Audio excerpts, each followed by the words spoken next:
am I? This is the age-old question that has been asked for thousands of years, and for which each of us seeks an answer, just as Jean Valjean did in the well-known novel, Les Miserables. Every spring, thousands of people across the nation gather at commencement ceremonies to celebrate the accomplishments of students as they graduate from high school.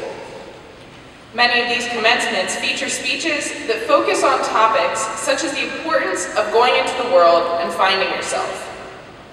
Today, I propose to you, however, that finding yourself is an endless and futile pursuit. It's like peeling back the layers of an onion, piece by piece, hoping to discover something great in the end, and at last, only to discover that nothing is left. Trying to find oneself is an empty pursuit that gives no fulfillment to satisfy the gap in our lives. I believe that ultimately, we find both our satisfaction in life and our identity by the relationships that define us and our service to others rather than ourselves. Numerous studies over the years have shown that people who pursue lives of self-gratification and self-discovery fail to find purpose or satisfaction in the end. Rather than expending our energy trying to discover who we are in life, I submit to you a better focus. Discovering not who we are, but whose we are. As men and women, we are defined by the relationships that we keep in life. For example, my name is Lauren Longenecker, daughter of Carl and Lori, a sister, granddaughter, employee, and soon-to-be alumni of Penn Manor. I am a citizen of Lancaster, Pennsylvania, an American, and a child of God. Perhaps one day this identity will include titles such as nurse, wife, and mother. This is just my story, though, and each of us in this room have unique relationships that reveal whose you are in life as well. As we look towards the future, leaving behind childhood and entering the dawn of our adult lives, we must realize the importance of not wasting our opportunities in self-indulgent exercises trying to find who we are in this vast world. We have a limited amount of time in which to labor in an effort to make the world into the better place that we often speak of and would like to see. It has been written that life is but a vapor, a fleeting flower, or withering grass that appears for a short time and then is gone. If you doubt how quickly time passes in life, I encourage you to ask your parents or grandparents for their thoughts on the speed of time since they have left high school.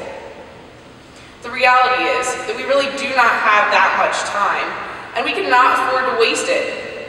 I challenge you to live in the now. What is the now?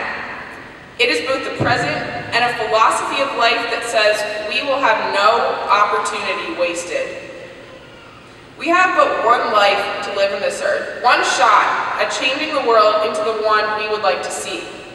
So let's take advantage of this time, use it to the fullest potential, and not waste any of it. So how do we do this? How do we avoid wasting our time and discern which opportunities are the best choices? I believe the answer lies within one word: wisdom. What is wisdom? Wisdom is more than knowledge or information. It is understanding what is true and right. It is actively making decisions that are in line with this understanding of truth, justice, and grace. Unfortunately, we live in an era where we find ourselves drowning in information, having too little knowledge, with wisdom seeming so elusive that it is almost nowhere to be found. So it begs the question, where can we find this wisdom, other than, of course, by asking Mr. Herman? By the way, is anyone other than me really sad Mr. Herman is retiring from Penn Manor after 40 years of teaching? Mr. Herman.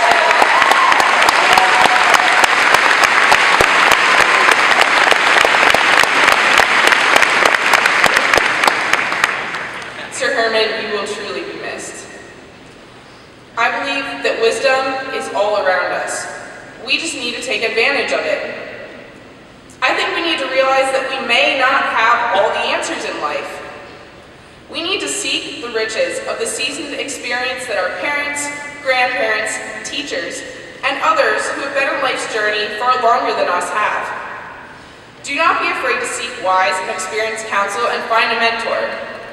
Wisdom will ultimately point us in the direction of a life full of purpose, satisfaction, and a fulfilled identity. Finally this evening, I propose to you that there are 3 things that are of the utmost importance in life that ultimately lead to purpose, satisfaction, and fulfillment. They are faith, family, and service to others. Faith answers the big questions in life. Who are we and where did we come from? Where are we going and what is our purpose? It is the rock in which we anchor our hope. If you do not have this in your life, I would encourage you to seek it, as it has been the single most important decision I have ever made. Family. Yes, these are the people we love, yet drive us crazy. Do not discount the importance of these people in your life. They are your support network, greatest advocates, and our permanent ongoing relationships. When things get tough in life, these are the ones we can always count on. Service to others. Mahatma Gandhi said the best way to find yourself is to lose yourself in service to others. Serving others is counter to our natural inclination, yet when done, will transform our lives. It has the power to cure low self-esteem, feelings of failure, and even anger. It brings with it joy and satisfaction that is unparalleled.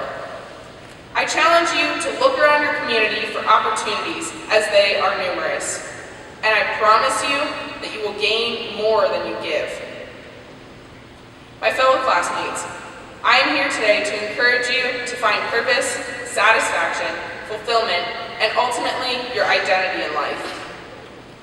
Archimedes once said, "If you give me a lever long enough and a fulcrum on which to place it, I shall move the world."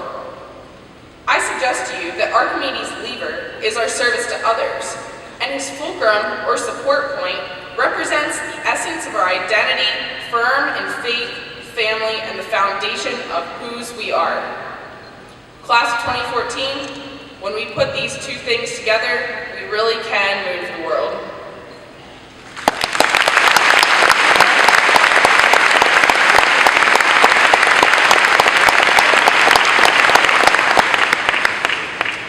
At this time, I have the privilege